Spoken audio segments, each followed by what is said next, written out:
Now, former Reggae Boyz striker Paul Hall arrived on the island on Wednesday as he takes up his position as assistant coach of the national men's team. Hall was appointed recently as one of two assistants to head coach Theodore Tapper Whitmore. It has been 16 years since Paul Hall was last in Jamaica, but he says it's never too late to come back. Hall, who first came to Jamaica in 1997, was a part of the Reggae Boyz squad who created history by qualifying for the 1998 FIFA World Cup.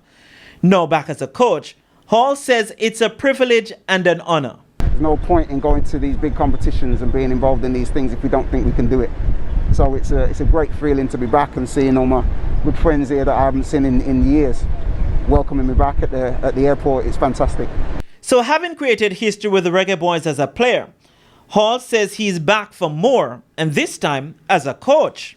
It was always thought, that's why I went into coaching, I always thought that I'd one day have something to be able to give back to Jamaica. You know, as a player, we came and we qualified for the World Cup, which was the biggest thing this country had done in the football field. And I want to be able to do it again, but from a coaching point of view, and support Tapper and the rest of the team in what I think is a very, very exciting squad.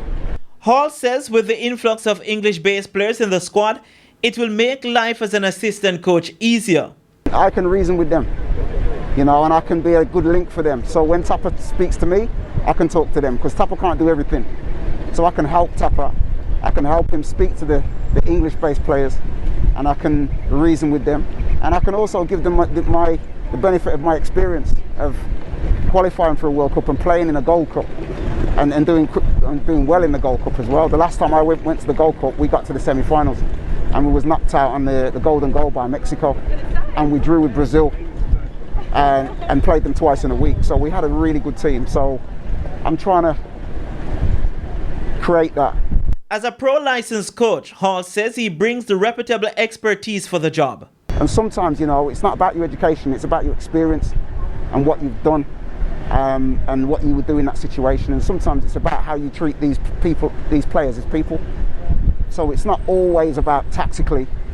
Sometimes it's about getting the person to do what you actually want them to do at that point. The local-based contingent will depart on Thursday for a one-week camp in Orlando.